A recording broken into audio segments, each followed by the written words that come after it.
Woohoo! Celebration. Celebrate good times, come on. Dun, dun, dun, dun, dun, dun, dun, dun. Celebration. There's a party going on right here. Hey, man, the UFC, we back in business, boys. We back in business, boys. If you know, you know. You know what song that is. Big E40, man. We back in business. The UFC, I feel like they have felt the wrath of the fans. They have felt our pushback. At least that's what I'm hoping. But I feel like the UFC, to a degree, was feeling some pressure because I really don't remember it being so noisy and negative around the UFC. I mean, it's kind of impossible to please us fans, let's be honest, but it has been pretty awful of a start to the Paramount era, and the UFC said, we got to try a little bit. We got to book the fights that the fans want to see other than when it comes to Beneil Dariush, because I'm not quite sure what Benny has done, but he has just pissed off the wrong people. I don't know what they got against my guy Benny, man, but we got a lot to discuss in this video because we got some massive fight announcements, and none bigger than UFC 328's main event. We have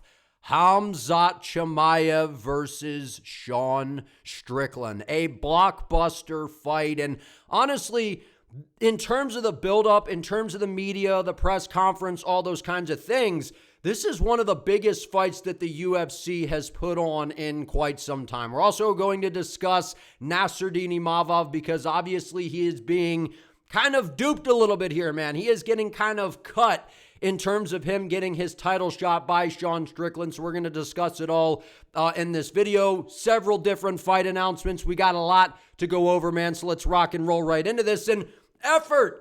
Can you believe it that in the big 2026, we actually had the UFC put in some effort when it comes to fight promotions, and specifically when it came to the announcements. I'm going to be honest. Did Dana White look so thrilled to be there? No, not particularly. He looked like, man, what time is it? I got to get up out of here. It looked like Dana White was a little bit squirmy in there, but at the end of the day, he showed up, he made it happen, and I like this format. I like having Brendan Fitzgerald kind of on an island by himself, and he's kind of like, you know, the lead man, the guide, where he's like, hey, we got this coming up, and then, you know, he kicks it over to Dana, and Dana's like, Khamzat Chimaev versus Sean Strickland. And that's all they had Dana say. They were like, shut up, Dana, just say their names. And then Bisping's like, this fight's unbelievable. This fight, I got a bad Bisping impression. But listen, I like the way the UFC did this. And whoever came up with this idea, they deserve a raise. Great job. Shout out to the UFC for making it happen, because we are tired of seeing Dana White's bald head where it looks like it's oiled up beyond belief. Looks like he got it polished, to be fair, before he went on the live stream. Looks like he was having a late night slumber and then he was rudely waking up to announce fights. I mean, God forbid you have to announce massive fights for the biggest MMA promotion in the world. I mean, how dare anybody, right?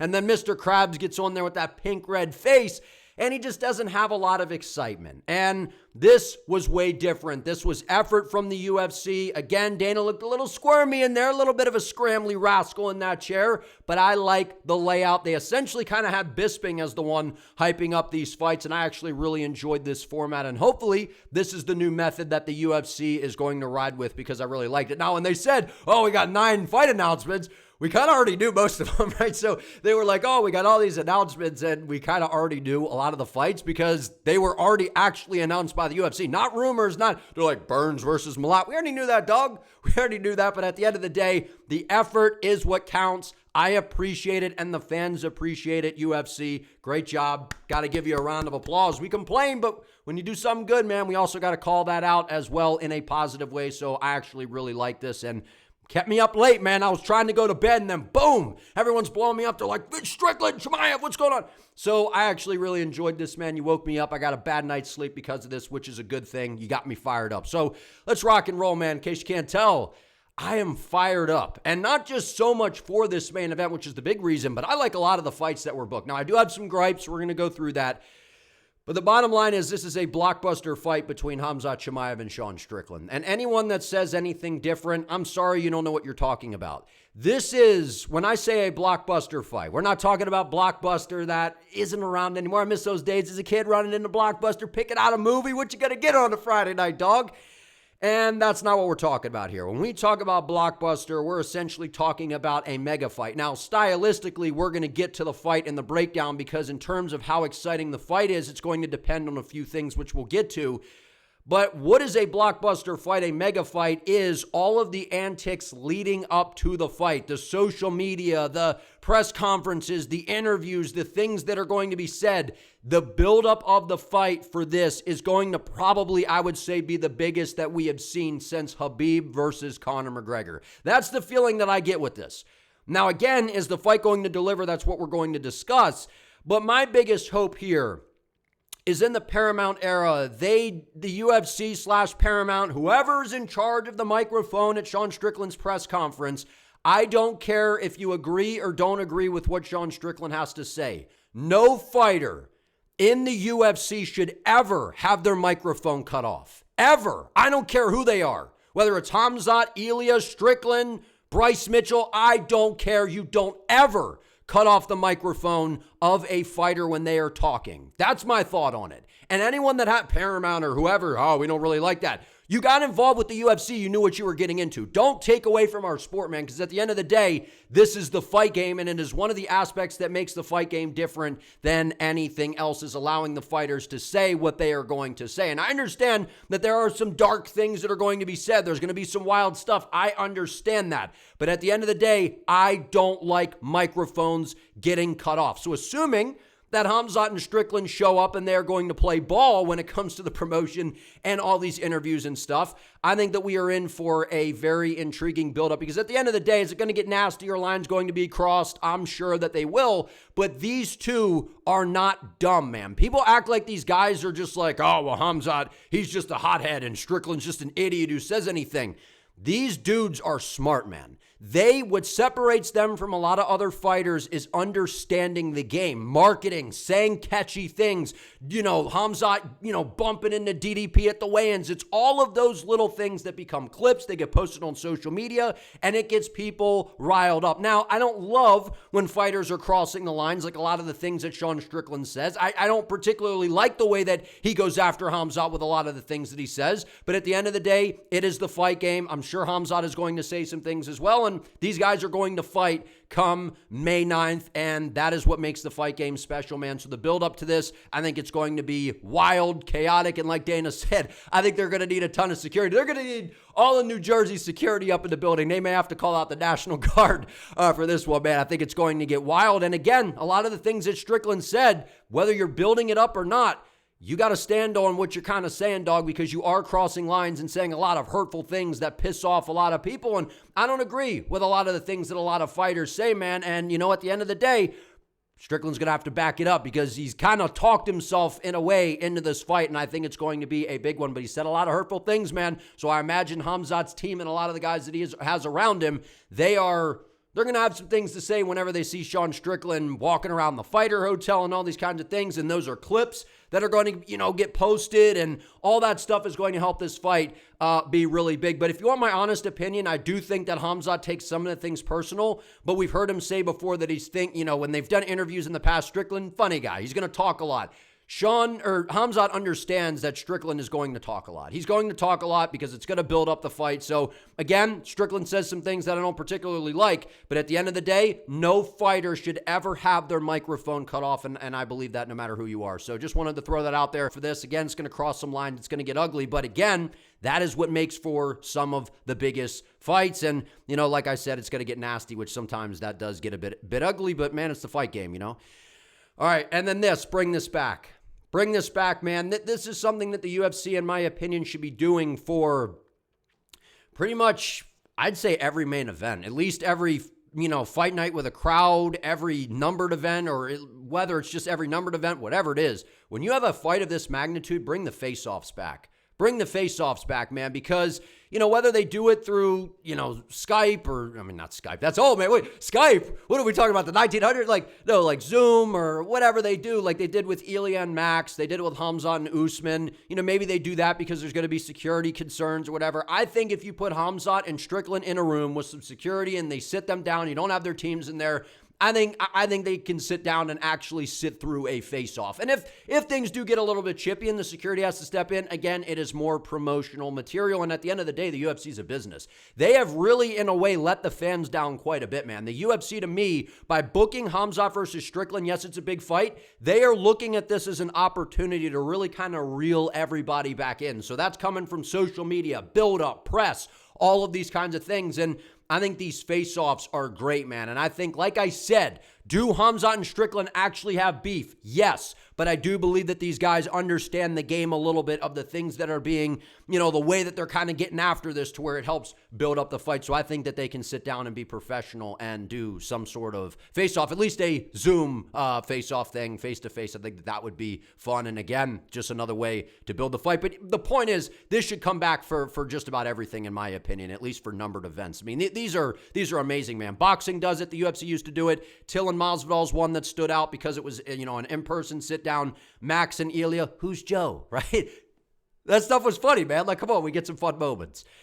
All right, so let's get into some fights, man. Enough yapping. In case you can't tell, I'm excited because, like I said, I love this main event, but I also really I'm a fight nerd. I love a lot of the stylistic matchups the UFC booked on some of these other cards. So let's hop into it. So this, to me, is a little bit boxing-esque. And what I mean by that is I feel like the main event does carry this card. Now, I will say I don't think it's an awful card, but I don't think it's great. I think that if you take away the main event, well, I mean, you take away any main event, we're going to be like, the card's not great. But if you kind of just cover up the main event, and what are we looking at here? I mean, Alexander Volkov versus Waldo Cortez Acosta, I think that's a great fight. Absolutely worthy of being on a numbered event on the main card, 100%. I like that fight. Volkov, number 2 in the division, coming off of a win over Jailton Almeida, where people were like, Almeida won. Almeida did nothing. He landed zero damage, no submission attempts whatsoever. Volkov was the one that was actually there to fight, while Almeida basically did next to nothing. So I thought Volkov did win the fight, and I picked him to win. So, I was happy he got it done. And Volkov also was robbed by Cyril Gane in that rematch that they had. Like, Volkov's made some great improvements, man. And he is obviously a skyscraper in this weight class. He's really tall. His striking is good. And his ground game, even though got taken down and controlled by Almeida, his ground game has gotten quite a bit better. And he's also kind of filled out into his heavyweight frame. I know he's been a heavyweight and he's a big guy, but to me, he's just like packed on a little bit of extra size to where he seems to be a little bit more difficult of a guy to deal with in terms of finishing on the ground. And on the feet, his power is there, man. He's good technically as well. And then Waldo has been on fire. Like, Waldo is one of these guys that has rapidly gained a massive fan base, right? And it feels like, I mean, he's fighting every other month is the way it feels. He just beat Derek Lewis. Then before that, took a couple day notice fight, flies over and fights the GOAT, Shamil Gaziev, right? Then is able to finish him, right? Gets eye poked by Ante D'Elia. Right, we think the fight's over. We don't know what's going on. And then he comes back after the eye poke. He's like, I'm good to go. And then he knocks out Ante D'Elia. So Waldo has been pouring it on, man. He's looked really, really good. He's got brick wall takedown defense from what we've seen. That win over Sergey Spivak has aged pretty well, I think. And on the feet, I mean, Waldo's really good. He's got fast hands, good boxing, good low kicks. But I would say on the feet, I think Volkov is a little bit more sophisticated. I think he's got more tools. I think his ground game is probably better than Waldo. I wouldn't be surprised if, maybe Waldo sprinkles in the wrestling a little bit in this fight. But I think if it plays out on the feet, while Waldo has power, and I know Volkov got knocked out by Lewis some years ago in that crazy comeback victory, right, where Derek's balls got hot.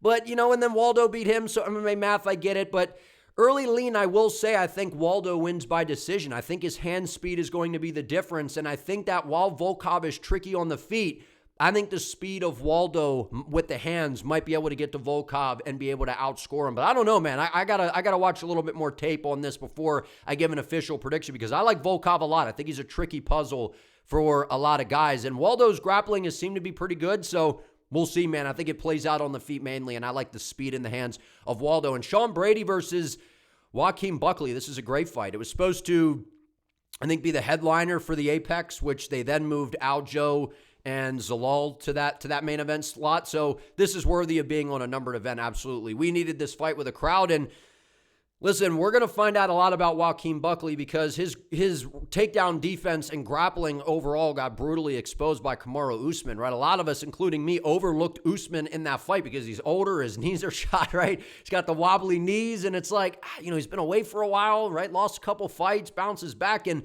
Buckley was on a roll, and it just felt like it was Buckley's time. And Usman just kind of took him down and dominated him, like controlled him on the floor. Buckley had no answers. Now, we've seen Sean Brady's been knocked out twice in the UFC, one by Belal Muhammad, which has always been a horrible look, and then most recently got knocked out by that my player, the unicorn of the welterweight division, and Michael Morales, who's just a freak, man. Just an absolute freak, and I figured that was a horrible matchup for Brady. That's why I picked Morales to KO him, and Buckley is not Morales, but Buckley's got a lot of experience. He's very explosive. He's got dynamite in his hands, and he's a very unpredictable fighter. He, cuts these angles, marches forward, throws these big launching combinations, right? And we're going to see if his takedown defense is improved. And I feel like Buckley's one of these guys where if something happens, where something gets exposed in his game, he's going to do everything in his power to make sure that he kind of tightens that up, right? And Buckley's a guy that talks a big game. He's going to sell it, right? He's going to build it up right at the press conference. So I think that Buckley versus Sean Brady, man, is a really good fight. Early lean, I kind of favor Buckley in this fight. I think if he stuffs the takedowns, we've seen that Brady just kind of gets really discouraged and he becomes a sitting duck. And while Sean's, striking, I think, has gotten a little bit more technical, a little bit better, he's just not dangerous on the feet. He's got next to no pop in his hands, right? If you stuff the takedowns, you just kind of see him. It's like a blank face, baby. He's got like a blank face, man. Like, and he just, I don't know, he shuts down. And I feel like if Buckley can stuff the takedowns, or even if he gets taken down, pop right back to his feet, put his hands on Brady, I think he's going to be able to get him out of there. But if Buckley doesn't have an answer for the ground game, this is different. Again, styles make fights. Is Brady as good of a wrestler as Usman? Absolutely not. But Brady's jiu-jitsu and submission game is far better than Kamaru Usman. So if Buckley gets taken down and is on his back and Brady gets on top and gets into that half guard position to where he can posture up with the ground and pound and start hunting for subs, it's a totally different animal to where I could see Brady subbing him on the ground. But I'm going to lean Buckley here. I think that he is able to kind of patch some holes in the takedown defense and bust him up on the feet. And then Jan Blachowicz versus Bogdan Guskov, the rematch that nobody asked for. I guess we need some closure. Because it ended in a draw. I picked Jan the first time, and, I've been picking Jan, or I picked him in this last fight, and, it was really close. It looked like Guskov was going to pull away, drop Jan, which was concerning, something we don't really see, and I know Jan's up there. He's in his 40s now. We've kind of seen a gradual slowdown from Jan. We really saw it in the Guskov fight. His reaction time, his defense, and that was quite a bit alarming. But again, Jan is so good, man. He's very technical. He's good everywhere. But one of my big kind of elements into the first fight was I think Jan can grapple, and we didn't see him try at all. And I feel like he's at the point now where he's just a lot older, and it's going to be a lot harder for him to grapple in these fights. And I think Guskov is going to come in with some answers next time. He was able to put Jan in some trouble. Jan was able to put Guskov in some trouble. It was a razor-close fight. Jan Blachowicz cannot avoid a razor-close fight. Every single fight that he's had recently has all been razor-close. Basically feels like a controversial decision in every single fight. So maybe we get another controversial one, but I feel like if anybody is separating themselves, I feel like it makes sense that it would be the younger fighter with, I feel like, more tread left on the tires in Bogdan Guskov. But hard to go against my guy Jan Blachowicz, man. But I early lean, I think Guskov is able to figure it out this time and put Jan away. Jan's defense and his reaction time, it's clearly slowed down. I feel like over his past few fights, we've seen subtle decline. I feel like in that Guskov fight, the defense, he was backing straight up, head on the center line. I didn't particularly like that. And again, Jan had success, but I don't know, man. It's a close fight once again, but I think Guskov might have the answers. King Green, Bob Green versus Jeremy Stephens. This being on a numbered card in 2026, but again, I'm a sucker for the OGs, man. So I kind of let it slide a little bit because the deal is it's going to be an action-packed fight. You could sit there and say, well, they're bringing Jeremy Stephens, like he's kind of bounced, BKFC and boxing and UFC, and it's like it's all over the place. But at the end of the day, Jeremy Stephens is always in a fun fight, right? So you bring him in against Bob Green, two OGs, two guys that have been around the game for a long time, and it's going to be a banger. I think it's going to be a striker's delight.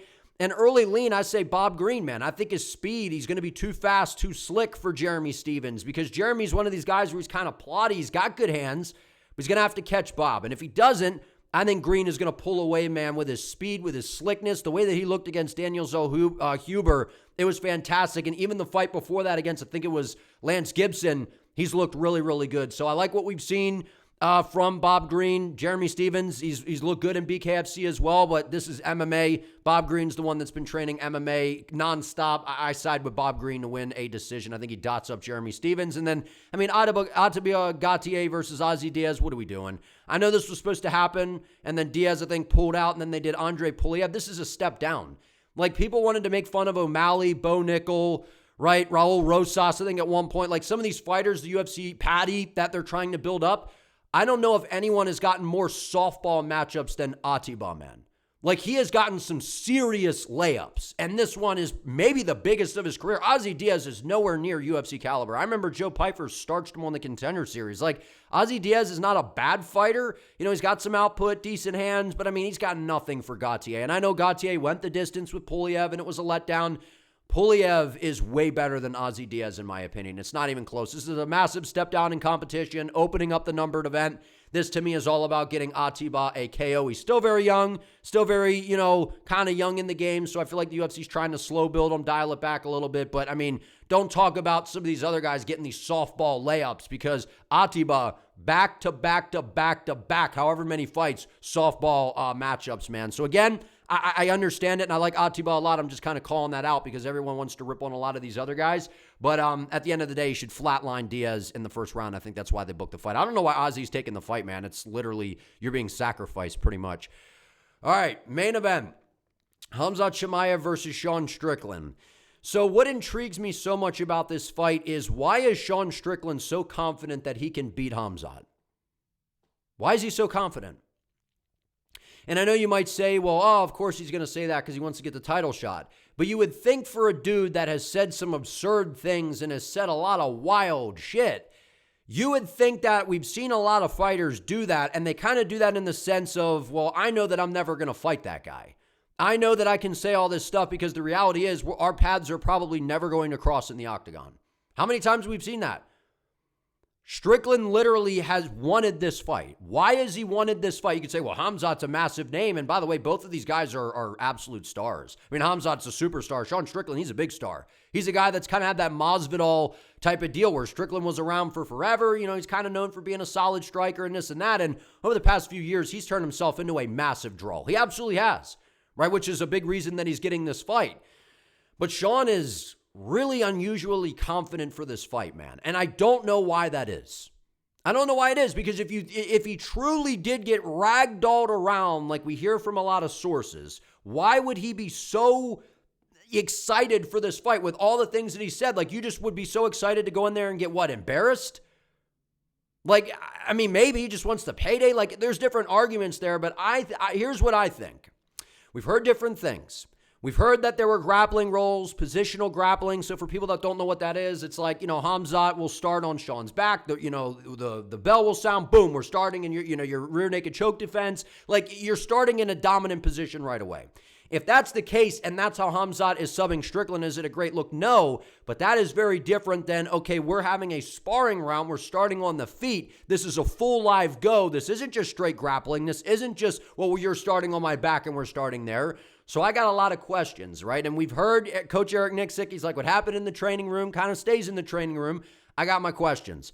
Because if that's where Khamzat's confidence is coming from off of Strickland because of positional grappling, then I feel like Khamzat kind of maybe has, I don't want to say false confidence, but he's kind of led himself to believe, well, I could just easily submit Strickland, but you're starting in these dominant positions, right? From what we've heard, we've kind of heard different things. But then we have the side of Sean Strickland to where it's like, well, Sean, if you are having live rolls and you are just getting ragdolled around and dominated by Khamzat, well, then what's going to be different in this fight? I know that it starts on the feet, but at the end of the day, Khamzat Chimaev is a freak athlete, man. Like, he's not just a great grappler, not just a great fighter. He is a really good athlete. He's very explosive. He's very fast. He's got that kind of slender, lean, slim kind of frame to where his strength just doesn't even make any sense. And obviously when Strickland was training with him, I think Khamzat was a welterweight. Khamzat he's gotten a lot bigger since these guys, I'm sure, have been training together. And Khamzat has gotten a lot better since these guys have been training together, while I think Strickland's takedown defense has probably gotten better as well.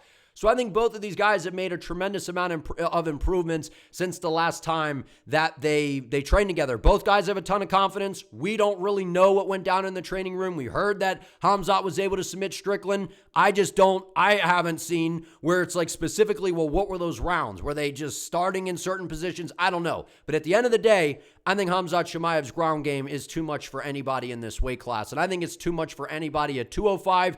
And you could even say probably at heavyweight. Like, this is a phenom of a grappling specialist, man. Like, I've heard from some birdies along the way that, I remember Sam Darnold when he was in New York, and he's like, I was seeing ghosts out there. There's people that have a ton of knowledge and experience in this game that have seen Khamzat grapple with high-level grapplers behind the scenes, and what they were seeing, they saw ghosts. They couldn't believe what Khamzat was doing to these guys. So this is a different level of grappling. It just is. And Khamzat's striking, I've said for a while, it's criminally underrated. Now, to be fair, we don't see a ton of it. You know, defensively, I don't think he's particularly great on the feet, but when it comes to the offensive striking, he has good technique, and he's got nasty power in his hands. Nasty power in his hands, especially early. But as the fight tends to play out and you make him work, some of the danger does go away in the striking. So for me, you know, it's going to have the crazy buildup. It's going to have all those things. But in terms of the fight, whether it's exciting or not, it's going to depend upon, does Sean Strickland actually have the answers for Khamzat's ground game? And I think that he's going to have some sort of answers, but I don't know that it's going to be enough to beat Khamzat, man, because Khamzat isn't just a wrestler. He is a really good jiu-jitsu player. He combines all elements of grappling well together: judo, wrestling, jiu-jitsu.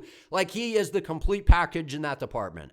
And he throws a lot at you. He makes you think on the ground at a very high level. And I know he's coming off of a performance that was very dominant over DDP, but it wasn't the most exciting thing, right? So if Khamzat goes out here and he just kind of lays on Sean for 25 minutes, the noise is going to be loud, man, right? And Khamzat has only had one boring fight against DDP. It wasn't the most exciting thing, but again, it was incredibly dominant, man.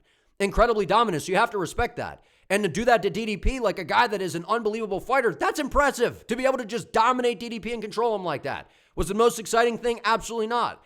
But the bottom line is to put him in the crucifix multiple times, land that ground and pound, reshoot, take him down, drag him down, make DDP look like an amateur grappler is insane work, man. And to go after Kamaru Usman and do what he did in that first round, put him in the most danger we've ever seen Usman in, right? To do what he did to Robert Whittaker. Like, this is a tricky guy, man, with the grappling.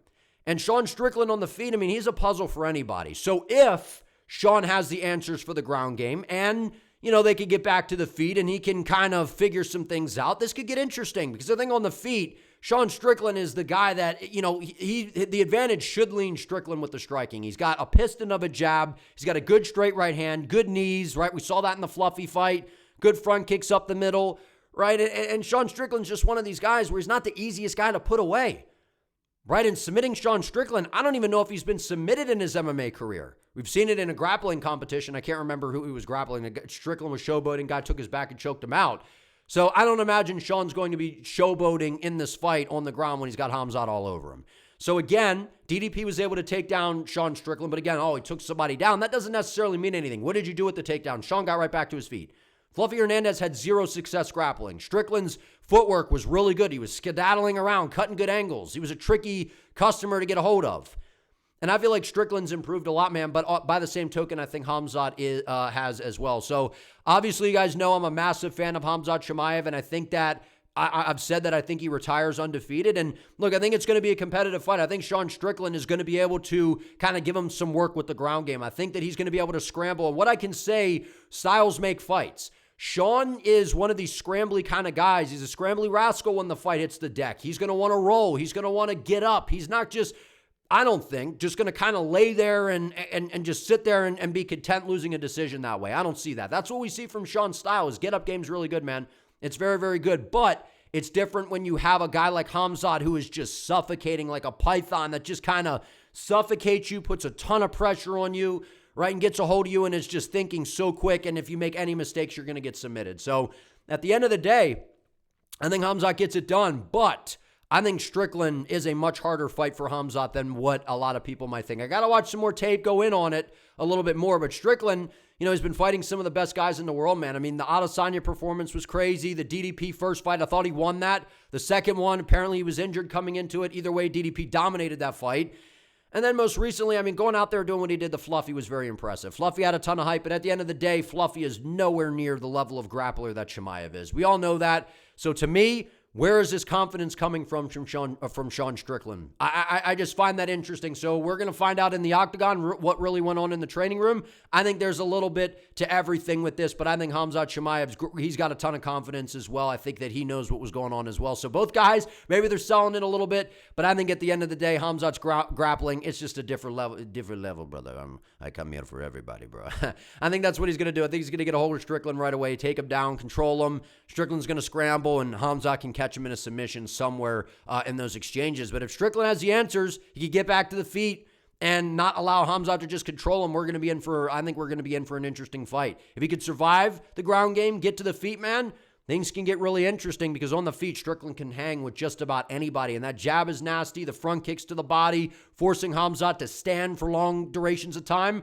That is where Strickland could possibly capitalize and make something happen. But Strickland's takedown defense and grappling defense overall, I think, has been underrated for many, many years. This is an interesting fight, but at the end of the day, I think there's levels when it comes to the ground game, and I think that Khamzat is able to get it done. I'm just wondering what makes Sean so confident. I don't know, man. It's interesting to me, but I think Khamzat gets it done. Early prediction.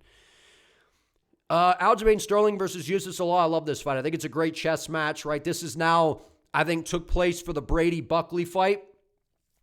Early lean, I think actually Aljamain Sterling wins this fight. I think that, my initial reaction was I think Yusuf Zalal gets it done, and Yusuf has had a nice kind of resurgence, right? Got bounced from the UFC, comes back, and he's just been on a hot streak, and what he did to Josh Emmett was incredibly impressive. Taking him down with ease, submitting him, like pulling out his inner Khamzat, shooting a blast double right away. It was beautiful. It was beautiful, and we saw in the Calvin Kattar performance, while it wasn't the most exciting thing, he was sticking and moving, playing just the matador role to a T, man, and he is Mr. Speedy Gonzalez in this weight class. However, Aljo, former bantamweight, Aljo's used to dealing with speed. He's used to dealing with high-level strikers like Petr Yan, right? So I don't know that Aljo is just going to be so fazed by the speed of Yusuf Zalal, right? And I know that Aljo's been at featherweight for a while now, and after a few fights, you kind of fill out into that frame, and it's like, so does that lighter man skill coming up? Is it still really a factor? But I think Aljo is, I feel like he was built for the featherweight division. I think his wrestling is really, really good, and his jiu-jitsu is really high level. His striking, it's goofy, it's awkward, but it works.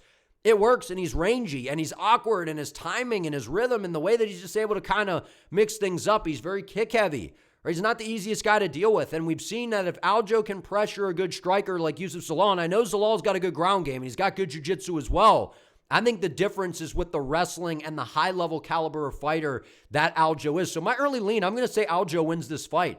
I got to watch some more film, right? Again, early predictions, right? This is without watching any tape before I come on here and do it. I'm just going off of my mind and what we've seen. But Aljo at featherweight has been nasty, man. He has been absolutely nasty. And think about the scrambles he was having with Movsar Evloev in that fight, which was a great fight. One of the more entertaining grappling fights that we've seen. And we know how high-level Movsar is. Right, what he was able to do to Kattar, right? If you evaluate their performances, again, different styles. I know that Zalal just danced around, stuck and move, and easily outscored Kattar, but look how Sterling ragdolled Kattar around. And I know a Kattar win doesn't really mean a whole lot these days, but Sterling's looked pretty good, man. He's looked good. The Ortega fight, a little bit, kind of boring, but outstriking Ortega, outworking Ortega. Like, we know Ortega's a good grappler. He's got good jiu-jitsu, so I think Aljo will deal with the speed. We've seen Zalal with pressure. Sometimes that can give him some issues. Some early prediction, I'm going to say Aljamain Sterling is able to get it done and possibly get to the back of Zalal and find a submission in the mid to later rounds. I like Aljo in this fight, man. I think he's an underrated fighter still to this day. Melky Costa versus Arnold Allen. This is an amazing fight. Super underrated fight. And now this is going to be headlining in the Apex, right? And this is kind of what an Apex main event is these days. And listen, I know a lot of people hate on the Apex cards. Most of the time, they end up being the most action-packed cards of the year, to be fair, right? And I feel like a lot of that is less pressure, not these huge crowds. Just kind of pull up, park, right? Walk in the front door to the locker room, and then there you go, you fight, right? It's a lot less of a process, and I feel like, yeah, fighting is stressful, but it seems like the Apex is a little bit less stress for these fighters. I don't know, just kind of my take on it. And I think we see great performances. We see great matchmaking, and this is a great example. I mean, Melky Costa is a guy that I've been picking in a lot of fights, man, and he has been on an absolute roll. He's looked great. He's improving. His striking is getting better. Nasty kicking game, good range, nasty submission game as well.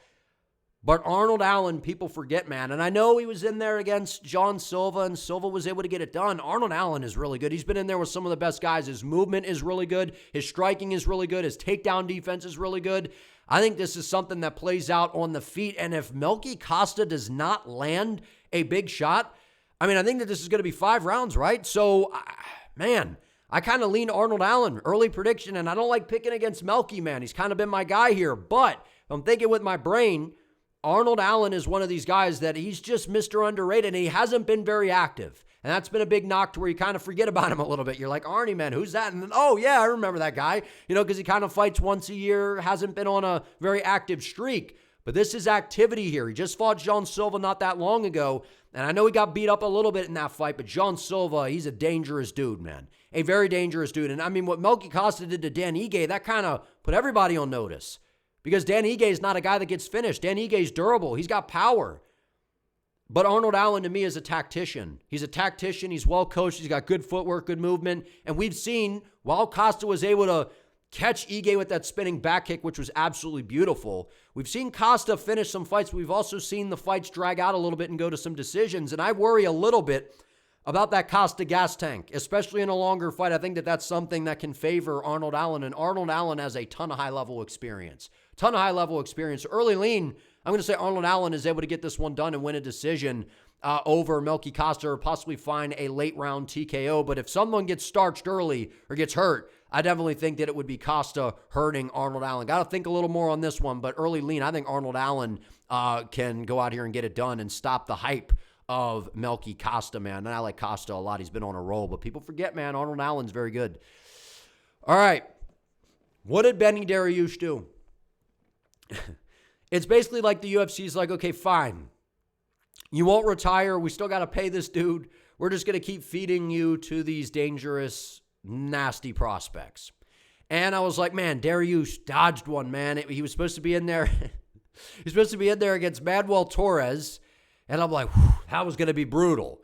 And I'm like, man, now we got some hope. Maybe they'll give Dariush another OG, kind of play it that way. And they're like, nah, you're going to be in the co-main event in Perth, you know, on the JDM versus Protest card, and we're going to give you to one of the most hyped up prospects that we have in the sport right now in Quillen Salkilld, who is just looking absolutely spectacular. His striking is nasty. He's got power. He's got range. He's very well-rounded. His ground game is good.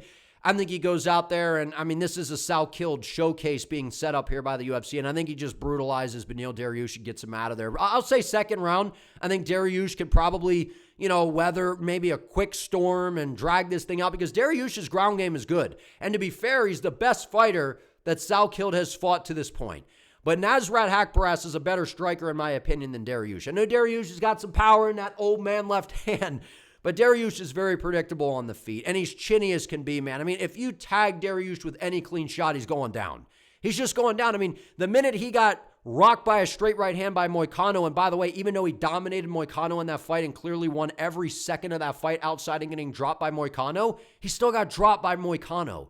And if you're getting rocked by Moicano, like, how are you going to go in here and have success against Salkilld, who's just young and primed and just live to finish you anywhere, man? And I feel like Salkilld is just, he's a legit prospect. I think he makes light work of Beneil Dariush and makes it look really easy. It's tough to see this with Benny Dariush, man. A guy that was supposed to get a title shot some years ago. People were like, this is the dude to beat Islam, give him some trouble. Like, I'd never bought into that. But still, you know, to now being on a losing streak, going in there against, to be fair, some of the best guys in the world, let's be honest, the top of the division. So this is a massive opportunity for Quillen. If he goes out here and finishes Benny, like I think all of us think he will, he's going to get a huge matchup next. So this is about building Quillen Salkilld, putting him in, you know, Perth, big opportunity. I think Quillen makes it look really easy. Dariush, too chinny, too predictable. Salkilld smokes him, man.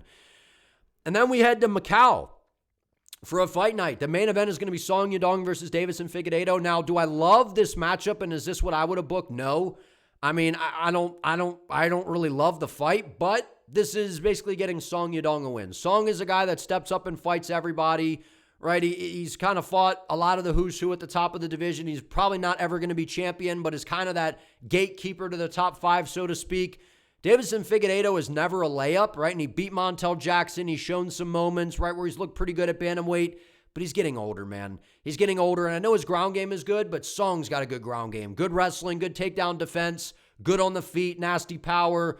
I think the power and the speed and the youth on the side of Song Yadong is going to be able to get it done in this fight. And I feel like this is one of those matchups like where on the White House card, the UFC did O'Malley versus Zahabi. It's about trying to give O'Malley a fight to showcase his skills. I feel like that's what they're doing here with Song Yadong over Figueiredo. But you can never count out Figgy, man. He's dangerous. He's well-rounded, good submission game, power on the feet. But I think Song, I think he should be able to get this one done. So I'm going to say Song Yadong wins this fight. And then Zhang Minyang, right, against Alonzo Menafield. I mean, it's dangerous because Menafield's got some power. I mean, but Zhang Minyang, if he doesn't win this fight, you talk about an ultimate fraud checking, right? No one thought Johnny Walker was going to beat him. Nobody did. And Johnny Walker came out there and was able to pull off the upset. And now it kind of has us going from, man, Zhang Minyang, this devastating prospect, to now, like, is he even good?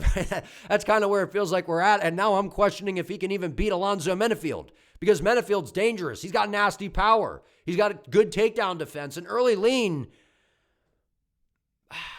man, I don't know. Early lean, I'll say Zhang Minyang. I won't get off that train just yet, but I don't like what I saw in the Johnny Walker fight. But to be fair, Walker's probably better than Menafield, but Alonzo's still dangerous. He has power. And I feel like if you can not get clipped early and you can drag it out, Zhang Minyang just falls apart, man. And attack the calf if you're Menafield. We saw that was a clear weakness. So early lean, I'll say Zhang Minyang, but I might switch on that, man. I don't feel confident in him like I once did. And then Sergey Pavlovich versus Taliesin Teixeira. Like, what are we doing? People were talking about Josh Hokett, getting Dana White privilege and all this and that. I mean, Taliesin Teixeira fought one fight in the UFC.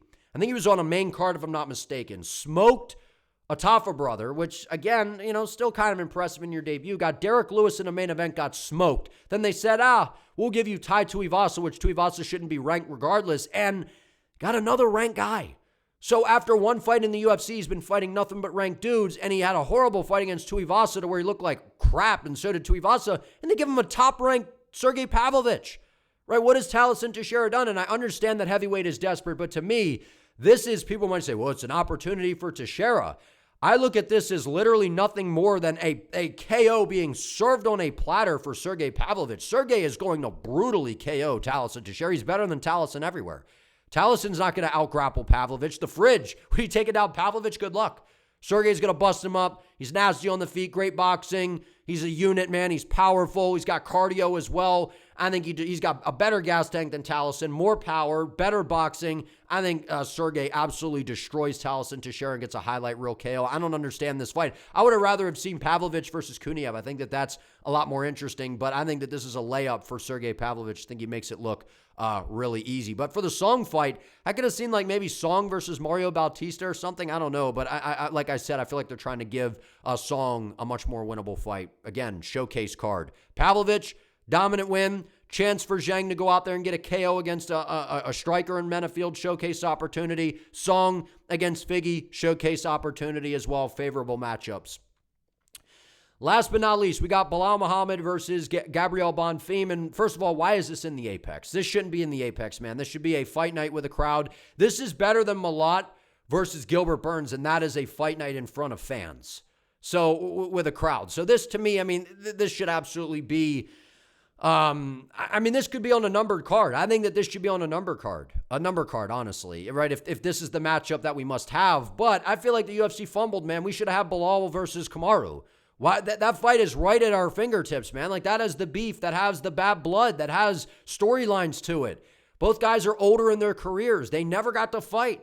What happened on that podcast? Drop the clips, dog. And I feel like stylistically, Belal versus Usman, like, that is such a fun fight. 5-rounder, I love that fight, man. Absolutely love that fight. Legacy, like, all that means. And it's a big fight. It's a big fight that everybody would be fired up about. This doesn't get me fired up. It doesn't, but it's still a good fight. Because Bonfim has looked really good, and he had a great performance against Randy Brown. He's been looking really good in the UFC. Barely got by Wonderboy Thompson in what I thought was a robbery win, even though I picked Bonfim. But the bottom line is Bonfim is good, man. His gas tank, to me, I still have some questions. His wrestling is solid. His jiu-jitsu game is good. His striking is fast. He's got good hands, nasty calf kicks. We saw that, right, kind of taking that Poatan, approach with the calf kicks, not really turning the shoulders over, snapping out, those non-telegraph kicks. But Belal Muhammad is really good. He's very, very durable, about as durable as they come. Got great pressure, great cardio, really good wrestling, excellent takedown defense. I feel like the grappling cancels out and we get a striker's delight on the feet, especially early on. But this is 5 rounds, I believe, right? I lean Belal Muhammad. I think he's able to win this fight by decision or even possibly a late TKO stoppage. And the reason I say that, I got questions about Bonfim's gas tank. He's explosive, right? He's powerful and fast twitch and all those kinds of things. But normally what that means is your gas tank is going to suffer a little bit. That's just the reality. So I think in this fight, Belal Muhammad, as long as he doesn't get clipped and hurt badly and put away by Bonfim early, which I'd say that there's somewhat of a possibility of that because Bonfim is very dangerous. But I think Belal, man, his pressure, his pace, his output, this is no Ian Gary and Gabriel Bonfim. Ian Gary's a puzzle on the feet, man. This isn't, some of these other guys like a JDM, a technical, methodical boxer. I think that, Belal could even have some success with the wrestling later as Bonfim slowly starts to kind of slow down if the fight kind of gets to that point. So early, I think Bonfim looks good in the early round or two, and then Belal starts to take over midway through the fight and into the later portion of the fight. And I think even though Belal's a little bit older, I don't think he's slowed down really much whatsoever. I just think the top of the welterweight division is really good. Big opportunity for Bonfim, something that I feel like he has earned. I would have much rather have seen Belal versus Kamaru. It seems like we are never going to get that fight, which is a shame. That's a fight that slipped away. I think that would be a big fight, so I'd rather see that. But, this is a good fight. Should be in front of a crowd. I got Belal Muhammad, early prediction by decision or a late TKO stoppage. I think he can get it done over Bonfim. So this is my thoughts to these fights, man. So again, Khamzat Chimaev showing 5 rounds of cardio against DDP, but again, DDP didn't really make him work. Khamzat was able to control him, and if Khamzat is trying to land more ground and pound and chase submissions in this fight, that's going to allow Sean to work back to his feet a little bit easier. So that's kind of something that I feel like gets missed. When you're prioritizing control, it's harder for guys to get back up so you maintain these dominant positions. But when you're trying to land ground and pound and get crazy and chase submissions, that allows your opposition to kind of work back to their feet and create some of those scramble opportunities. So it's going to be interesting. I'm interested to see how this plays out. I'm excited for these fights, man. It feels like the UFC has kind of tried to make up a little bit for what has been going on because I think that these are a lot of really good fights. So I'm excited. Strickland, Khamzat, very big fight. And to wrap it up, let's talk about Nassourdine Imavov quickly. I honestly think that Nassourdine Imavov has clearly earned the title shot, right? He's obviously earned it, but we knew that the UFC was going to go the business route. Strickland and Chimaev's too big of a fight for them to pass on. Strickland going out there, finishing fluffy the way he did. And he also holds a win over Imavov, to be fair, right? So I feel like that's kind of the argument there. But Nassourdine has clearly earned a title opportunity, man. He's been on a crazy win streak, beating Kyle Bahalio like that. We saw what Kyle just did, to RDR. He's beaten Brennan Allen. He's beaten some really good fighters, man. And he's been on a crazy win streak. And he's a great fighter, right? Knocking out Israel Adesanya, nasty hand speed, really, really good striker. I think what happens is Khamzat Chimaev after this fight is probably going to move up to 205. So let's say Khamzat wins. I think that he vacates the belt, moves up to 205. That way he and Imavov don't have to fight each other, and then Imavov will fight for the vacant belt. Against who? We don't know. Maybe DDP, maybe somebody else. But I think Khamzat will move up at some point. That way, him and Imavov, right? We know that there's kind of that friendship there. They said that, yeah, we can fight each other, but it doesn't seem like they're like, man, we got to fight each other, to where I feel like they would rather, I guess, not. I don't know. That's kind of the vibe I get for it, which I understand. So Khamzat to 205. That way he and Imavov don't have to fight each other. We kind of heard those rumors about Khamzat possibly moving up. I could see it. And then if Strickland somehow pulls it off, well, maybe they run the rematch where things would get a little bit tricky, but I could see them doing Strickland versus Imavov too. That'd be a fun fight. Striker's delight, a rematch. So there's options. But I think Imavov is definitely, I think he's going to get his title shot next. Maybe, he takes a fight in the meantime, maybe him versus DDP. That'd be crazy. But I feel like Imavov, I know it sucks to sit out. He has earned his title opportunity. I think that he will be fighting for the belt next. We'll see how it all plays out, man. But if you guys enjoyed this video, do me a favor. Please give it a like. Let me know what you think down in the comments. And don't forget to subscribe to the channel so you do not miss an upload. I would appreciate it. I'll see you next time.